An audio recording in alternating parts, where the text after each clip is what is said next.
Llegaste a Buena Banda, el podcast de las mejores mujeres de México. Episodio 6. Ella va de estampados, moños y colores vivos, en plan rosa y detalles que brillan. Es alta, es graciosa, ojona. Parece que es una niña apenas crecida, pero cuando abre la boca, calla a la de todos los que la rodean. Políticos del más alto calibre la quieren cerca. Los líderes empresariales la convocan a todas las mesas y acaba de cumplir 32 años. Nacer en el privilegio, muy privilegiado, no ha nublado un ápice su visión de águila de altos vuelos, ni tampoco su sentido de responsabilidad. Está perfectamente consciente de lo que implica el lugar que ocupa en este momento en este país. Todos llevamos hablando durante años, y qué bueno, de Laura y Gina Díez Barroso, de María Azul Aramburuzabala, de Laura Zapata, las mujeres poderosas que son dueñas. Ahora pongan atención y grábense este nuevo nombre: Altagracia. Buena Banda. Comenzamos. Esta semana, en Buena Banda, Altagracia Gómez. Abogada por la Escuela Libre de Derecho, con estudios de Derecho Británico en Oxford y de Finanzas y Negociación en la Escuela de Negocios de Harvard. Es presidenta de Grupo Empresarial PEO, el conglomerado de su familia donde trabaja desde que tiene 13 años. El grupo es dueño de Dina, Minsa, Almer, AP Solutions, Patsa, Campo Fino y Siembra Capitales, entre otras. Ella preside los consejos de administración de Almer y de Grupo Minsa, el segundo productor mundial de nixtamal deshidratado. Colabora con los gobiernos para incidir en asuntos medulares para el país, como el plan de movilidad y el precio de la tortilla. Es miembro de varios consejos consultivos de la banca en México: Nafin, Bancomex, el Consejo de Occidente de HSBC y Citibanamex, y participa de manera activa con las cámaras empresariales. También es parte del Consejo de Administración de El Universal y preside el patronato del Instituto Nacional de Antropología e Historia.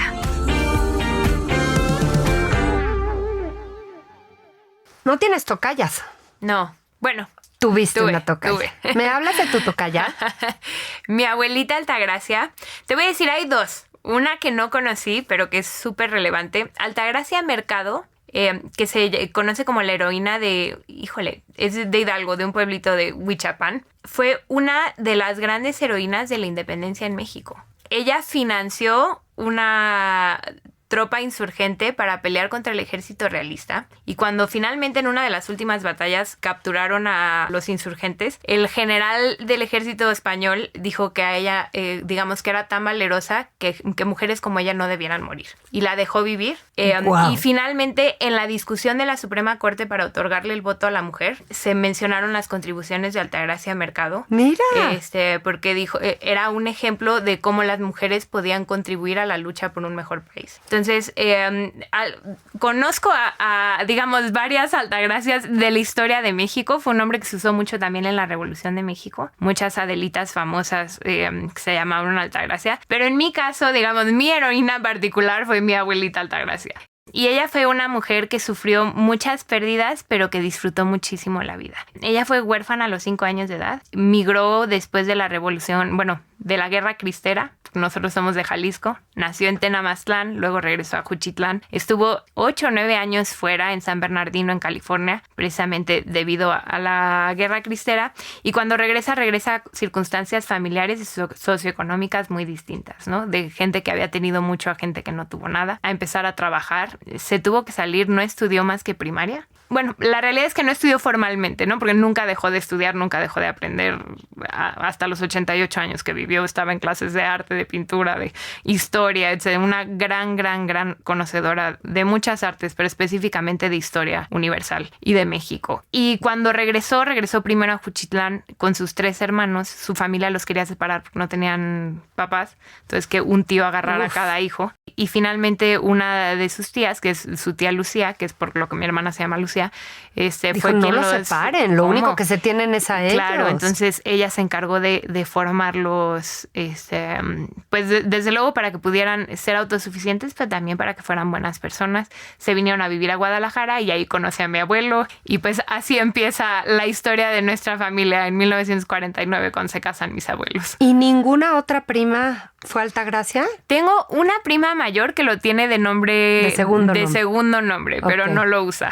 Y si tú tuvieras una hija, ¿le pondrías Altagracia? 100%, 100%, sí. Que haya una mini Altagracia. Sí, sí, claro. La tercera Mini Altagracia. Altagracia como que no queda, ¿eh? Y cuando vemos tu altura y tu altura, menos.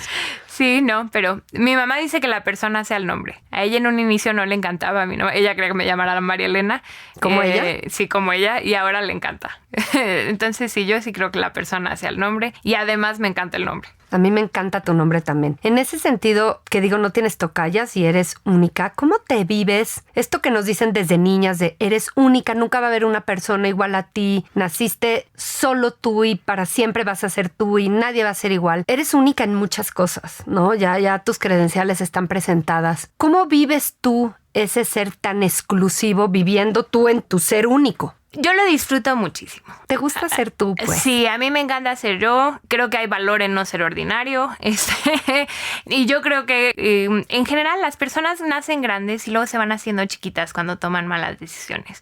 Y yo creo que a nosotros nos educaron, digo a nosotros, porque mi hermano, que también tiene un nombre muy único que se llama Argo, y mi hermana chica. ¿Tu hermana chica cómo se llama? Se llama Lucía. Ella no tiene un nombre único, normal. pero sí con mucha luz. Y al final, a los tres nos educaron para ser extraordinarios. ¿En qué? En lo que quisieras, ¿no? Porque eso ya le toca a cada uno ir formando sus propias pasiones, su propia visión de vida. ¿Cómo se educa a alguien para ser extraordinario? Pues yo creo que no hay una receta, pero creo que el más importante es el ejemplo. Tus papás lo son también. Al final, yo creo que al final mis abuelos lo fueron de los dos lados, mis papás lo son, y creo que al final dicen que es hipócrita el que predica y no practica, ¿verdad? Y a mis papás, vaya, no son personas ni que nos hacían leer filosofía para ser extraordinarios, ¿sí? O sea, al final, en las pequeñas prácticas nos enseñaron a hacer las cosas bien, ¿no? Ahorita y de decías buenas. a tomar decisiones, Sí. ¿no? Ese ejercicio de toma de decisiones, ¿en qué consiste?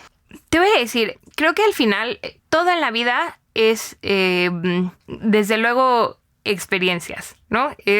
La suma de experiencias. Y al final nosotros tuvimos la oportunidad de tener experiencias desde muy chicos, de todo tipo. Y entonces, pues eso al final te hace practicar. Ahorita vengo de dar una conferencia y me decían, oye, pero empezaste muy chiquita a trabajar en la oficina, porque a los 13 años yo le decía, 13 bueno, años, increíble. Pero es que a los 23 yo ya tenía 10 de experiencia. Sí, sí. ¿Cómo compite alguien que va saliendo de la mejor universidad contra salir de la mejor universidad, pero y 10 años de experiencia? No, bueno. ¿No? Entonces, yo creo que tiene mucho que ver con libertad, pero tiene más que ver con responsabilidad. Yo creo La toma de decisiones. Sí, claro. Yo creo que al final, porque hay muchas de estas frases trilladas, ¿no? El que paga manda, el que mantiene detiene, bla, bla. Y al final todo lo que te acaba diciendo es, el que tiene el poder de decisión tiene la responsabilidad de hacerse cargo de las consecuencias de esa decisión. Ok. ¿No? Y por una parte, como niño y como joven, y luego como joven adulto, te deben de enseñar a no tener miedo a decidirte, pero a saber, vaya, a hacerle frente a eso que decidiste. A cualquier cosa ¿No? que decidas, viene con el paquete de las consecuencias que no siempre están en tu control. Claro. Y en ese sentido, y ahora que hay este debate, ¿no? Si la cultura woke es buena o no es buena, yo les digo, híjole, si solo enseñáramos a la gente a ser responsable y respetuosa, esas dos cosas, no requerirías tanto más. ¿Sí me explico?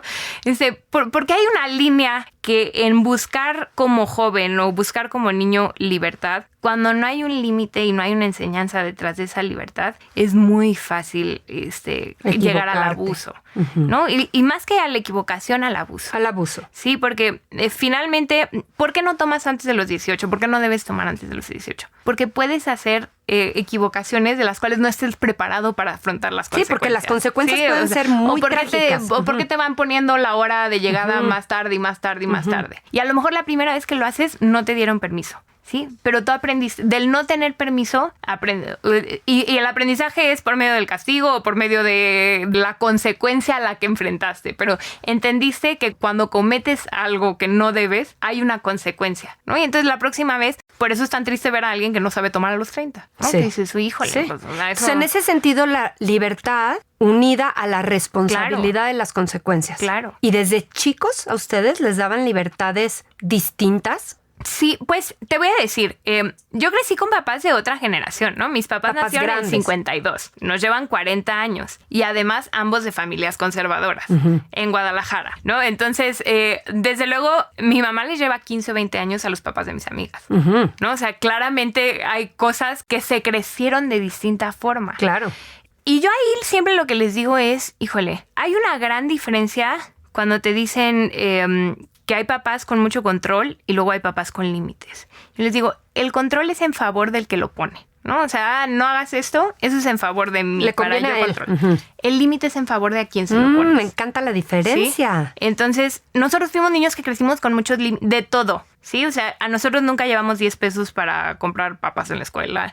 Si ibas a un viaje, llevabas 500 pesos para todo el fin de semana. Límites, no control. Pero no era porque ellos querían tener control sobre lo que fueras a comer o lo que no fueras a comer o con quién ibas. Era o bien por tu seguridad o por, ¿sí me explicó? O por enseñarte. Era un tema formativo. Entonces, creo que fuimos niños que crecimos, desde luego, con libertades otra vez, en el sentido de que nunca se nos dijo que hubo algo que no pudiéramos hacer por nuestra edad, por nuestro género. Te diré, por cosas que tenemos o por cosas que somos, no se limita. Se limitaba por lo que hacíamos. O sea, si tú podías comprobar que tenías la capacidad y la responsabilidad de hacer eso, lo podías hacer. Si no lo podías hacer, vaya, tuvieras 20 años o tuvieras 10, no había ese incentivo o esa invitación para hacerlo y luego no hacerte responsable de lo que habías hecho.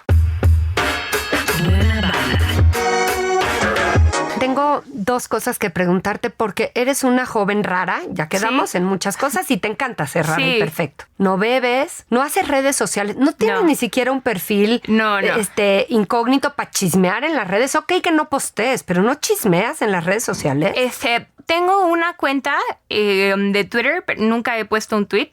Donde no sigo, en general no sigo a personas, ¿no? Ni sigo como noticias, etcétera, etcétera. Y para más o menos enterarme del círculo rojo, trato de mezclar los algoritmos, o sea, trato de poner cosas de izquierda, de derecha, etcétera, etcétera, para que salgan, para que no salga tan sincronizado a lo que tú piensas, ¿no? Te juro que quiero hacer esa reflexión contigo que traigo ahora. Es el demonio el algoritmo.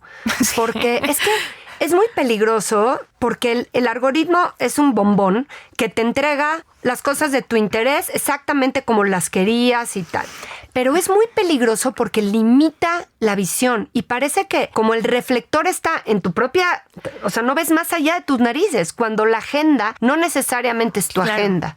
Pues es el síndrome del yes man, ¿no? De cuando ya te rodeas de pura gente que te dice lo que quieres escuchar. Ajá, eso hace el algoritmo. Que suele pasarles en general a personas encumbradas. Y la red social lo que hizo es democratizar el encumbramiento de la opinión, ¿no? Entonces ahora gente, y no porque las personas encumbradas sepan más, pero otra vez, llegan a estos puestos y luego tienden a empezar a equivocarse cuando a lo largo de su trayectoria no se equivocaban tanto porque conocían más. Y eso pasa con el chavito a los 14, que otra vez, que no es lo mismo. Pues yo siempre he dicho que las redes sociales son redes de consumo, no de convivencia. Entonces, si tú estás vendiendo algo y puedes venderlo ahí, está muy bien, ¿no? Lo que sea que vendas. Y muchas veces date cuenta que te estás vendiendo a ti misma, ¿verdad? O sea, que no estás vendiendo el jugo de lechuga, estás vendiéndote tú en bikini. No tiene nada de malo, pero lo estás haciendo. Sí, nada más hacer conciencia. Y yo en general creo que ni voy a vender más tortillas, ni voy a vender más camiones, ni voy a vender productos de canasta básica si en estás estas en redes, Instagram. ¿no? Entonces no lo hago. Segundo, sí creo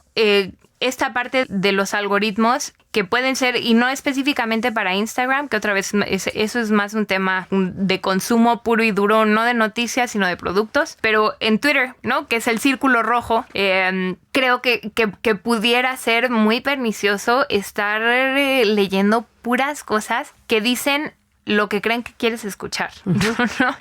Porque sí te ciega y te quita sensibilidad, uno, al otro lado de la razón, y dos, a la necesidad de que haya una convivencia sana entre gente que no opina igual, ¿no? Porque, vaya, todas estas discusiones que además de los dos lados hay puntos válidas y vete desde los más controversiales. Me quiero salir del tema político, pero cuando hay temas sociales como el tema del aborto, como tema del 8 de marzo, del feminismo, que las dos posiciones... Tienen sus puntos. Pero tienden a radicalizar las Claro. posiciones y no a unirlas, ¿no? O sea, Ajá.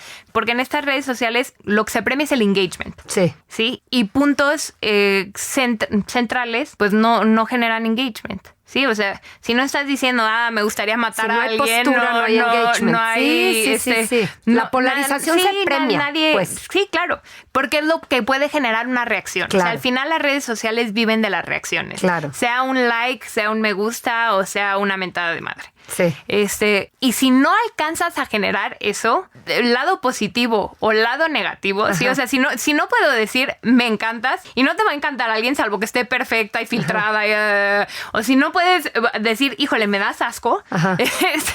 no hay nada en medio, Ajá. ¿sí? Y entonces, pues claramente, por una parte tienes el daño psicológico que le hacen a todos los que quedan en medio, que no se sienten suficientemente buenos o competitivos para ser relevantes, y por otro lado premias la relevancia de las dos personas, y ahorita no sé por qué mencioné el físico, pero no salimos del físico, sí. pero de los lados de la balanza que son extremos y que lo que están buscando en ti es una reacción casi gutural, ¿no? O casi animal, Sí. que no sea una reacción racional. Y eso tiende a que haya vencedores y vencidos, o que se premie más el vencer que el convencer. Ok. ¿Sí me explico? Perfecto. Y entonces no genera una sociedad de acuerdos, genera una sociedad de conflictos. Creo que eres una privilegiada de haber nacido en el privilegio y sin embargo dedicar tu talento y tu tiempo y tu fuerza a las necesidades básicas de tantas personas en este país. Creo que en ese sentido, te voy a echar una superflor, pero sí, a mí me gustaría que si alguien representara a un empresario mexicano fueras tú, porque eres muy México. Si decimos que es tiempo de mujeres, eres mujer, tienes buena energía, buena preparación, estás en una empresa familiar más familiar imposible y más mexicana imposible, atendiendo lo mexicano, con mucha responsabilidad social. Creo que tu grupo y las empresas de tu grupo son como el ejemplo de lo que debería ser esta discusión de sostenibilidad. Y luego tu profesión, ahí vienen las preguntas, después de tantas flores. Tu profesión, lo que ha sido tu hacer en las empresas, gobierno y banca, ¿no? El recurso y lo que permite hacer es tu expertise. Dicho todo lo anterior y habiendo platicado de que se trabaja con lo que hay, ¿cómo se trabaja en México? ¿Cómo se es empresario en México con este gobierno, con estas condiciones, en las mesas que tú te sientas? Bueno, a ver, nosotros históricamente se nos ha criticado mucho la cercanía con gobierno. ¿Con cuál? Con todos. Es la realidad. Yo creo que 2 o 3 cosas, ¿no? Y lo primero es, a mí no me molesta ser controversial mientras sea congruente, ¿sí? A mí no me molesta que les moleste. ¿Congruente con lo que crees que necesitas construir? Con lo creo que necesito construir y con lo que creo que necesita México para ser mejor. Ok. Finalmente, creo que el rol del empresario es generar riqueza. Ok. Y esa no se genera oponiéndote. Sí, esa Wow. se genera proponiendo cosas, Claro. Creando proyectos, invirtiendo, generando empleos, pagando impuestos. Y entonces, en ese sentido, soy alguien que puede ver a todos los políticos a los ojos, porque ni soy víctima de corrupción en general, ni la propicio, ¿no? Porque acuérdense todos que por cada político corrupto hay un empresario corrupto. Okay. ¿No? Porque es muy fácil decir sí. Los políticos corruptísimos. Bueno, sí, también hay es un sistema. Porque sí, al que muchos han nutrido, ¿no? Entonces, yo en ese sentido creo que los productos que nosotros manejamos son de necesidad básica. Y no es un tema solo político el que tocamos con ellos, es un tema social. O sea, el tema de la tortilla, el tema del transporte público, el tema de la vivienda social, el tema de la electricidad, es un tema social. Y entonces ahí tenemos que estar, no solo para decir lo que se hace mal o para criticar, ahí tenemos que estar para decirles cómo sí hacerlo. Cómo se puede transformar algo que tiene muchos retos en algo que genere muchísimo valor, ¿no? O sea, se ha logrado hacer, o sea, el campo en México es uno de los mejores ejemplos. Hay muchísimo por recorrer, pero es uno de los mejores ejemplos y es de los últimos 15 o 20 años para acá. Los hubs en logística es uno de los mejores ejemplos. El tema de automotriz aeronáutico se hizo en 15 años lo que en Dubái hicieron en 70. Sí, ¿Y eso es sentándote a las mesas con ganas de proponer? Sí, yo te diría, es sentar a gobierno, pero también es sentar a academia. A nosotros lo que tenemos como industria, digamos como industriales, como financieros, y específicamente por los sectores en los que estamos, es que creciendo en privilegio desde luego, pero fuimos muy sensibles a las necesidades sociales, porque al final, pues como toda empresa, conocemos a nuestro cliente. Claro. Y pues nuestro cliente justo son 130,000 tortilleras. Sí. ¿No? Tortilla, nada más básico. Entonces, justo son microbuseros. Esos son nuestros clientes, ¿sí? Los que tienen el crédito del Infonavit a 30 años. Los que les cuesta mucho ser tus clientes y aún así son. No, porque a todos les cuesta el 16% de su canasta básica. Creo que es indispensable que la gente participe en políticas públicas, no en política, en políticas públicas. Diferencia importante, política es grilla, sí, es gastar energía en a quién le vas o quién estás criticar. Lo electoral me importa mucho menos que el gobierno. Ok. Sí, que el gobierno como gestión. Sí, claro. Y cuando hablo con política, con gobierno, cuando hablo con universidades, siempre me dicen, oye, ¿cómo resolvemos la formalización? ¿Cómo resolvemos el problema de movilidad? ¿Cómo resolvemos el problema de las mujeres? Tiene que ser política pública. Y para todos tiene que haber una reforma en política pública. Y digo política pública y no política de gobierno, porque creo que ha sido erróneo querer generar políticas industriales, políticas económicas, ¿verdad?, como políticas de gobierno y no como políticas de Estado. Porque el Estado tiene el elemento de gobierno, pero también tiene el elemento de población. Y al final, cuando no los tomas en cuenta y no trabajan juntos, difícilmente se hacen planes a largo plazo. Sí, y cuando tú quieres transformar economías, cuando quieres transformar sociedades, quieres transformar empresas y quieres transformar roles, ¿no? O sea, si tú quieres que México deje de ser un país con muchísimas posibilidades, que está el 14 en la economía mundial y el 6º en turismo y en inversión directa el 3º, etcétera, etcétera, pero sigue sin pintar, digamos, como líder, pues entonces tienes que hacer las cosas un poquito diferente con lo que ya tienes. Y porque otra vez, ya tienes muchas cosas, ya estás en la G20, ya estás en la OCDE. ¿Cómo le haces para que seas el referente? ¿Sí? O sea, porque otra vez, yo tengo tortillas, tengo camiones, tengo esto. ¿Cómo lo hago valer? Y mi forma de hacerlo valer es sentarme en esas mesas. ¿Cómo te sientes ya siendo abiertamente pública y relevante, contando esta nueva historia donde tú estás siendo ya muy protagonista? Pues te voy a decir, creo que pública no soy, creo que puedo seguir yendo al aeropuerto fachosa. Nadie te reconoce, sí. Fachosa nunca vas, mentirosa. Pero creo que soy, digamos, soy pública de nicho, ¿sí?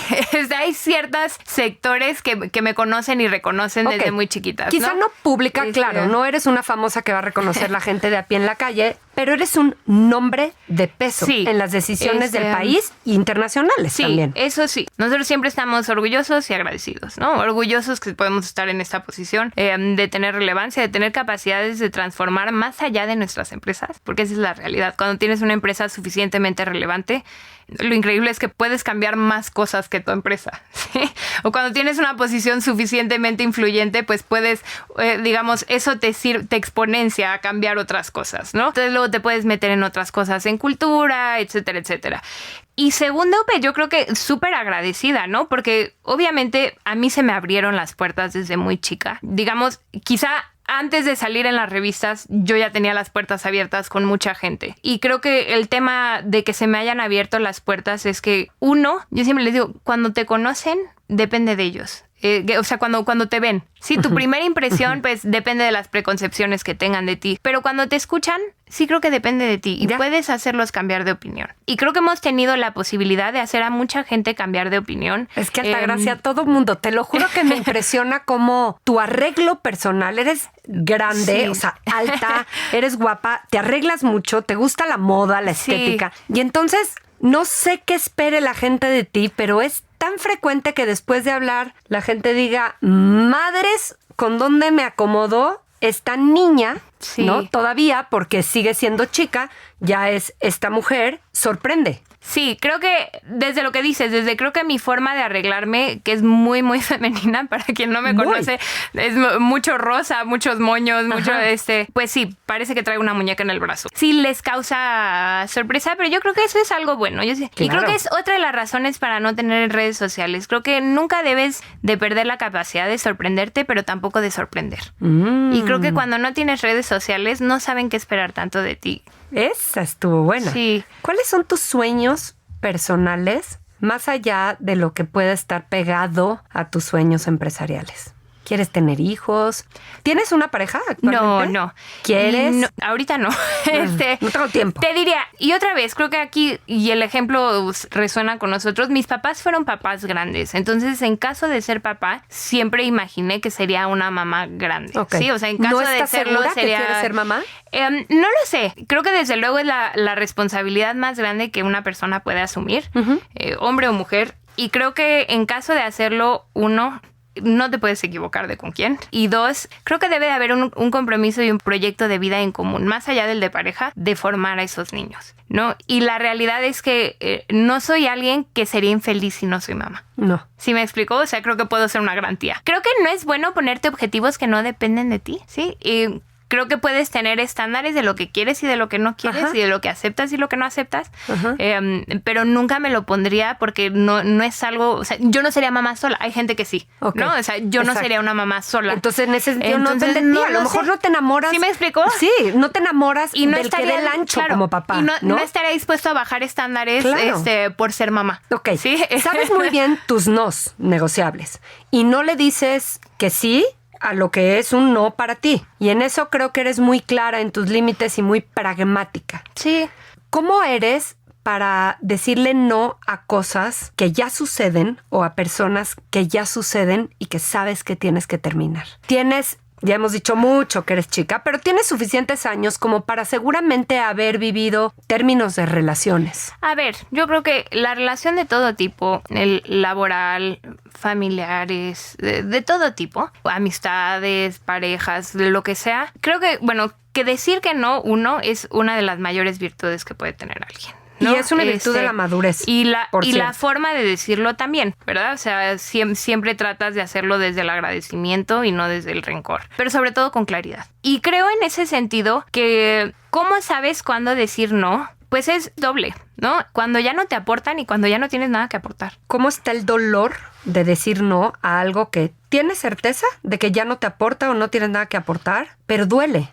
Porque a lo mejor le duele a una de las partes. Y pienso desde un ejemplo laboral, cuando tienes que despedir a alguien. Claro. O una relación personal amorosa, pero que uno termina antes que el otro. Claro. Sí, estoy de acuerdo. Sobre todo cuando son temas de ciclos y no temas de situaciones, de transgresiones claros a algún principio. Claro, eso es más fácil. Decirle que en cualquier caso, alguien robó, alguien hizo esto, claro, ¿no? Alguien te faltó al respeto. Sí, bueno, te pega un novio, sin duda. Eso es bastante más claro. Cuando son temas de ciclos, ¿no? Que no son parejos de las dos partes. Estoy de acuerdo. Y ahí viene, digamos, la importancia o la relevancia de lo que mencionábamos al principio del propósito. ¿Cuál es tu propósito? Y al final tú te rodeas de personas que te ayudan a cumplir ese propósito y a la que les ayudas, ¿no? Porque siempre te dicen, busca a alguien que te haga mejor persona. Si eso se acabó.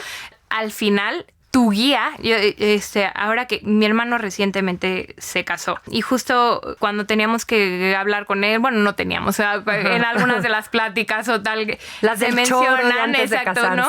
Pues claramente yo le decía, a ver, Arargu, nosotros venimos de una familia ejemplar, tuvimos abuelos que tuvieron muchísimos sacrificios, tuvimos a papás que nos dieron excelentes ejemplos, tuvimos niñez mágica, tuvimos juventud irrepetibles, que de verdad difícilmente vamos a poder dar algo igual de mágico y repetible.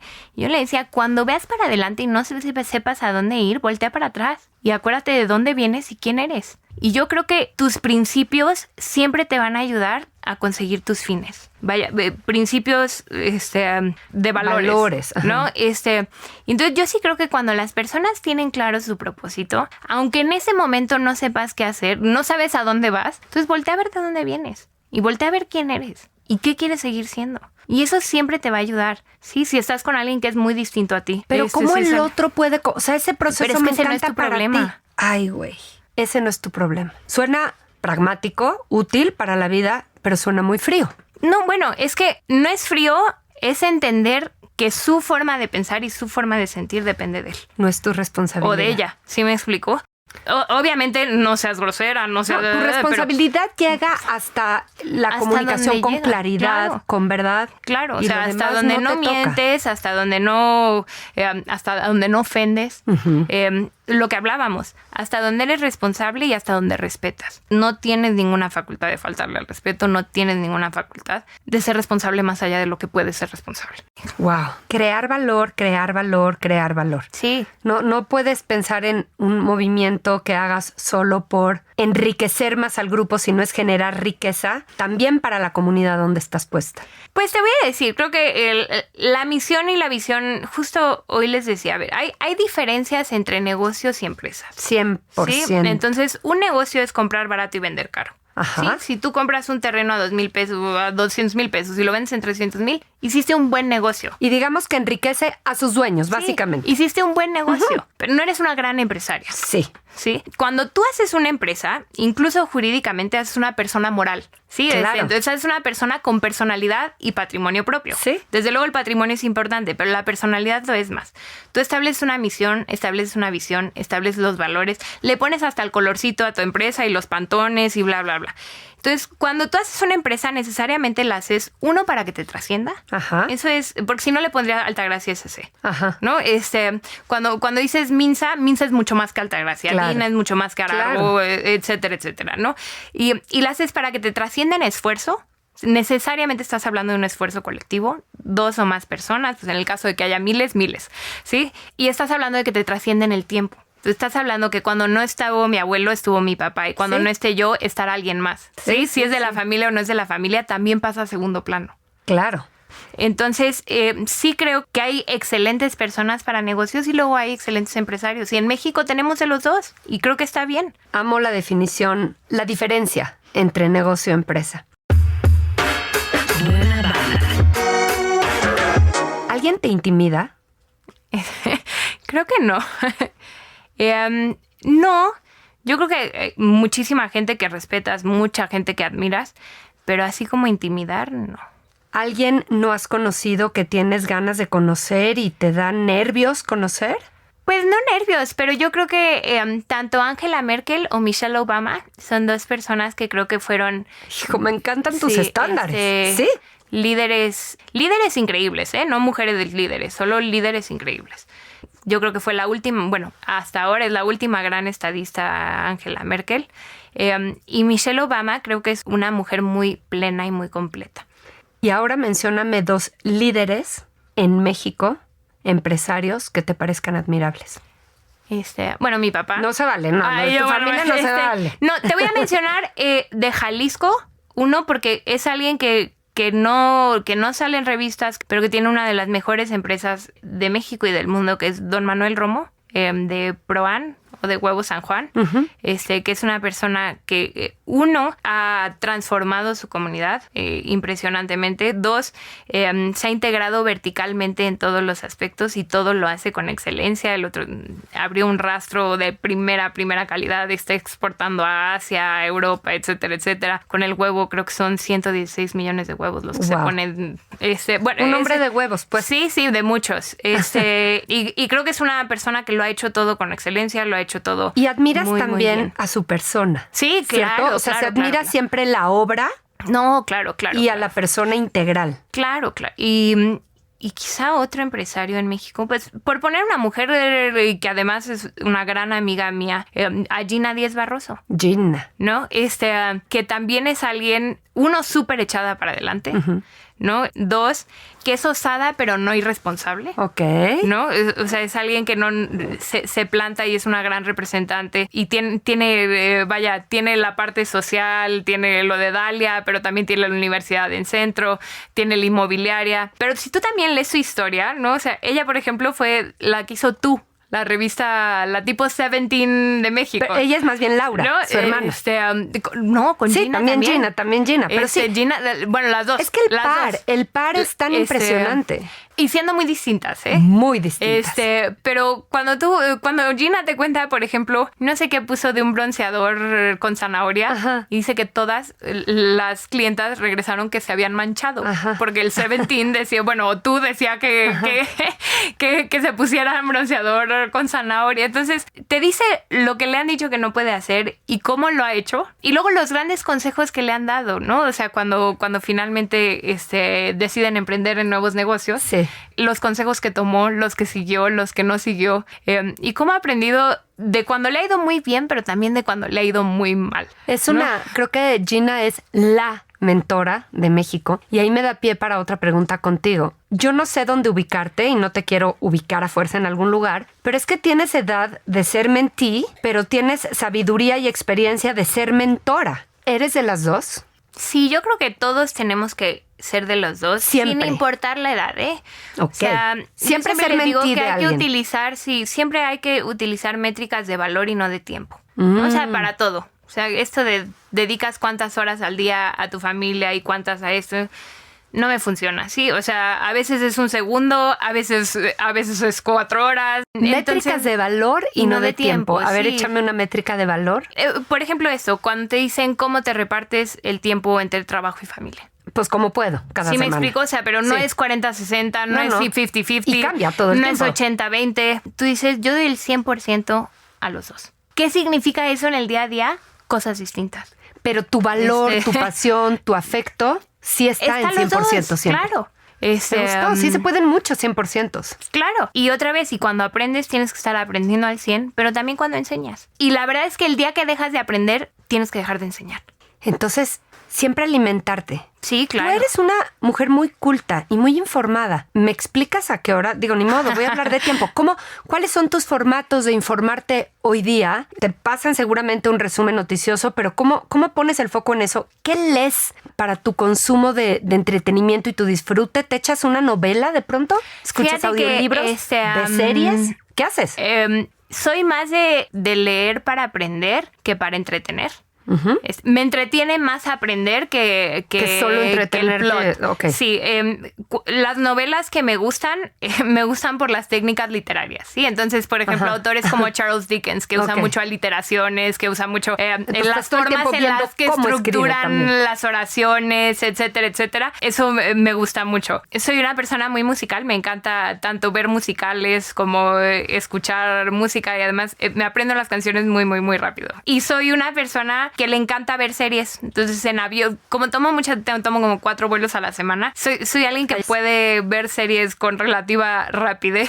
Creo que leo de todos nuestros temas, pero también de los temas del mundo, porque es más fácil entender tus empresas cuando entiendes el mundo. Te voy a hacer 2 preguntas más. La primera es, de tus muchas habilidades, yo te voy a decir una que me gusta de ti. Ajá. Y tú me dices otra que te gusta de ti. Muy bien. Bueno, te voy a decir 2. Me vale. Me gusta cómo escuchas. Creo que una de tus habilidades, y para operar la vida, evidentemente para dirigir tus empresas, para operar la vida, escuchas muy bien y respondes a lo que se te pregunta o a lo que está ahí, o observas, escuchas. Esa es una. Y otra que observo de ti es esta habilidad como para ver, para pensar de otro lado, de otra forma las cosas, como para encontrarle el lado B a las cosas. Tú explicas las cosas y siempre sorprende, mira, no lo había pensado así. Esa habilidad como crítica me gusta. Gracias. ¿Son prácticas? ¿Son reales? ¿Te han servido para operar la vida? Sí, creo que las dos. Creo que tengo que escuchar más. Siempre me lo decía mi papá. Y te voy a decir por qué. Porque creo que una de las cosas que más me definen es que soy una persona súper decidida. Uh-huh. ¿No? Y entonces, cuando eres tan voluntariosa o cuando eres tan decisiva, tiende a haber un elemento de impulsividad. Uh-huh. Otra vez, en mi caso, siempre hay algo de impulsividad. Creo que lo matizo porque soy una persona muy racional, pero siempre hay, algo de impulsividad o de decisión. Entonces, yo creo que si bien escucho, sí quiero que me lo digas rápido. Okay. ¿Sí me explico? Sí, en chinguita. Sí te escucho, pero vas. No soy alguien que va a tardar un mes para tomar una decisión. Okay. Sí, o sea, de esa junta salimos con la decisión. Te voy a escuchar. Tienes algo distinto que decir, dímelo. Ajá. Y vas a ser de verdad escuchada, va a ser apreciada y luego se te dirá por qué sí o por qué no. Ajá. Pero sí creo que no soy alguien que le da muchas vueltas a las cosas. No. Creo que cuando ya conocemos las vueltas, tiendo yo a ver el lado B, sí, y me encanta que me expliquen por eso que hay un lado C y D y ver todos los lados del cubo. Pero ya que esté ese cubo, hay que tirarlo y ver si cayó. ¿No rizas el rizo? Nada ¿o qué temas te hacen quedarte si no parece? Te voy a decir, no muchos. Porque los pocos son los que no dependen de ti, ¿no? Que dices, Y es muy impráctico estar en entonces, esas. la verdad, trato de no hacerlo porque generalmente son cuando quieres decidir por alguien más, ¿no? Fíjate que dices, híjole, lo estoy viendo, se está equivocando, le tengo que decir que se está equivocando. Ya lo dijiste.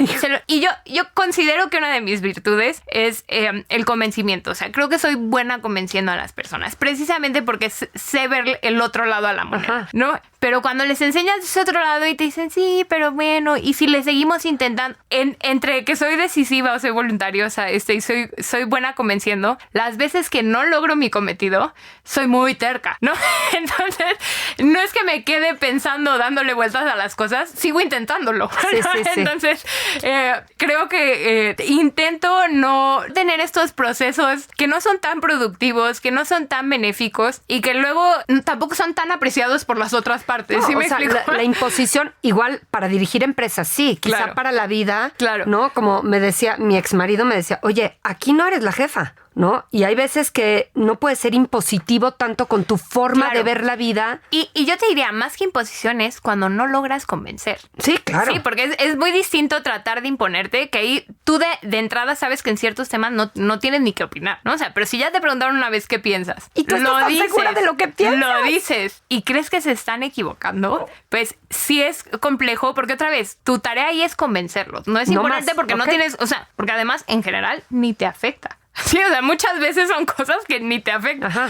Ya tú seguro necia que con no. la razón. Seguro, sí. o sea, pues, y luego dices, bueno, ¿para qué me preguntaron?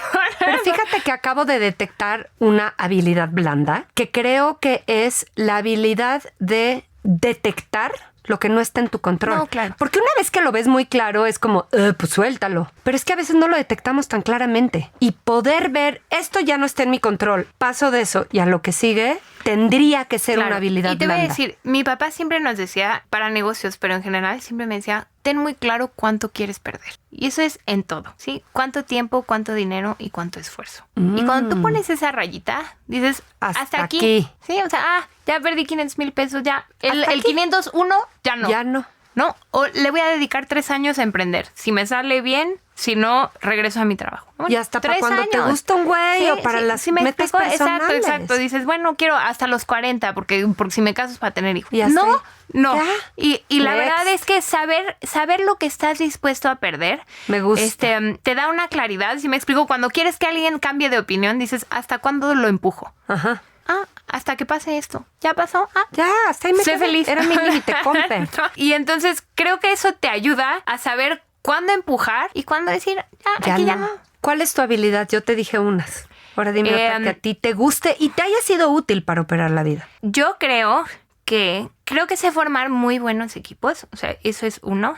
Y creo que la voluntad no es una habilidad, pero es una característica. Creo que soy una persona que con voluntad saca muchas cosas, ¿sí me explico? Creo que la voluntad es el superpoder que nadie usa y todos tienen, ¿sí? O sea, querer hacer las cosas es... como que todos dicen, tengo que trabajar 8 horas y lo hacen como con, tengo que hacer ejercicio, tengo que ir a visitar a mi abuelita. Y digo, si solo quisieras hacerlo... ¿Cómo? ¿De dónde nutres la voluntad? Yo creo que ahí sí fue un default de formación, ¿no? O sea, hay temperamento, hay genética. Sí, porque no te enseñaron otra vez ni a temerles a las responsabilidades, pero tampoco a que te hundieran, ¿no? O sea, hay gente que siente estas responsabilidades como una carga pesada, no como una posibilidad. Tú químicamente no lo vives así. No, para nada. O sea, híjole, qué triste la persona que se levanta y no tiene una responsabilidad, porque tampoco tiene un propósito. ¿Sí me explico? Entonces, es que yo te diría, quizá hay mucho de genes y sí, somos afortunadas. Yo soy muy de voluntad, yo soy muy fuerte también cuando decido las cosas, pero también creo que mi fuerza viene de un motor, o sea, como que mi motor primario de voluntad es el propósito. Claro. Y ese sí lo puede buscar hasta el peor formado. Todos, claro. ¿Cuál es tu propósito? Y de ahí como que carburas y se te antoja Claro. todo. Y además los propósitos tienen que ser sencillos. O sea, no es una cosa así rebuscada. Yo les digo, a ver, ser buena persona y ser buena para algo. ¿Esos son tus propósitos? ¿Sí me explico? Hay que ser buena persona y luego hay que ser buena para algo. Porque si no sirves para nada, también estás en un problema. Ok.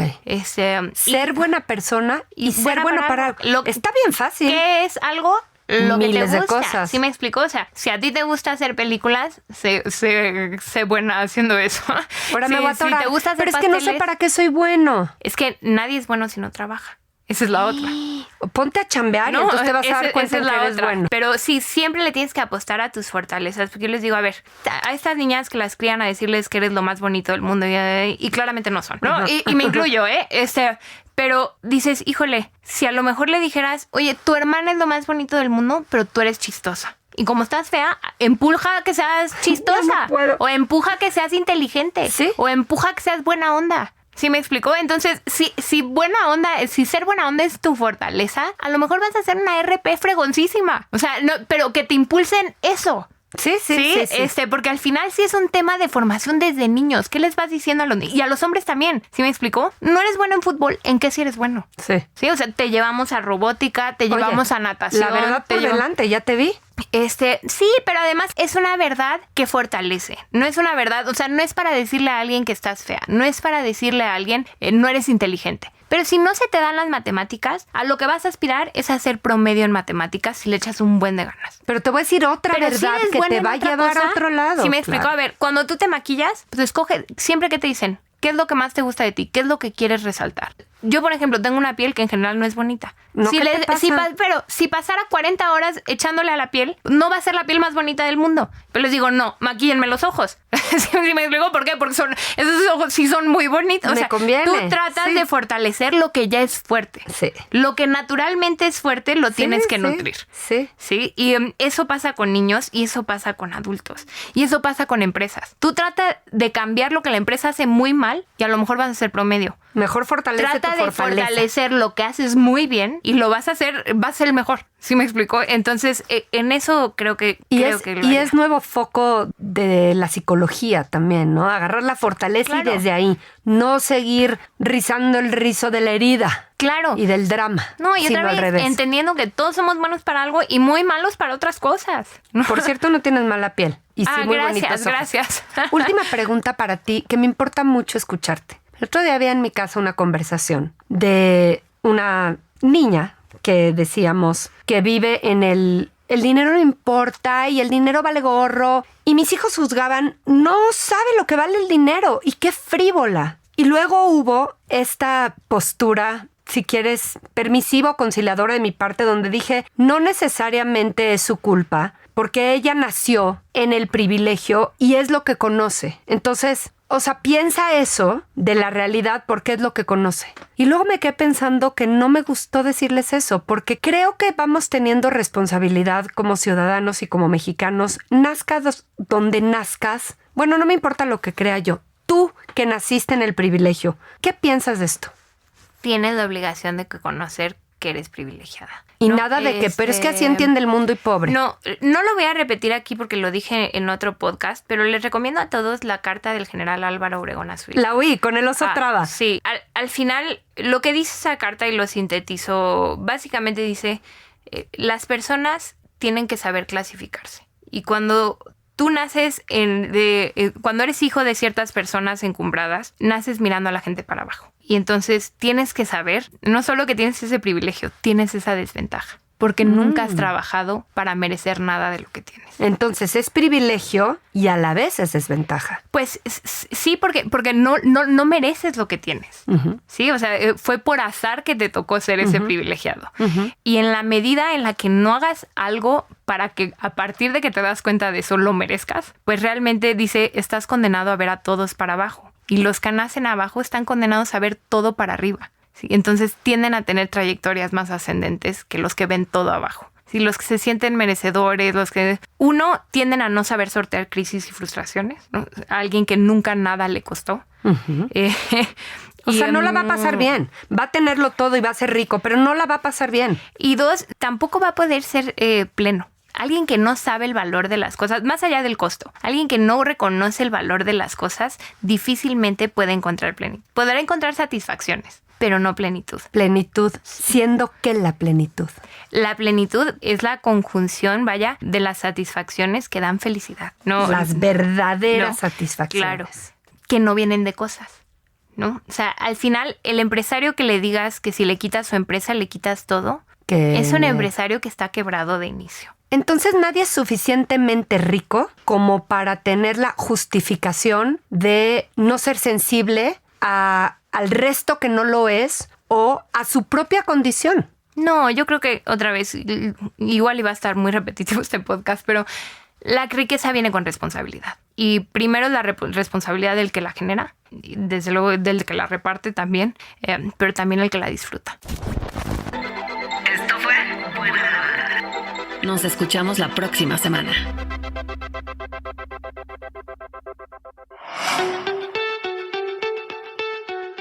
Yo soy Blanca Juana Gómez Morera y les agradezco haberme escuchado hasta acá.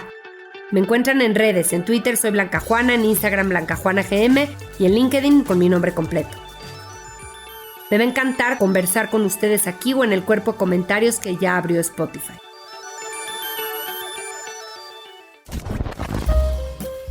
Buena Banda es un proyecto de Blanca Juana Gómez Morera. Lo graban Santiago Parra y Raúl Cetina en el estudio de Pedro y el Lobo. La idea se gestó con Sara Herrera Landeros, la producción corre a cargo de Luisa Martínez y la postproducción es de Alejandro Muñoz.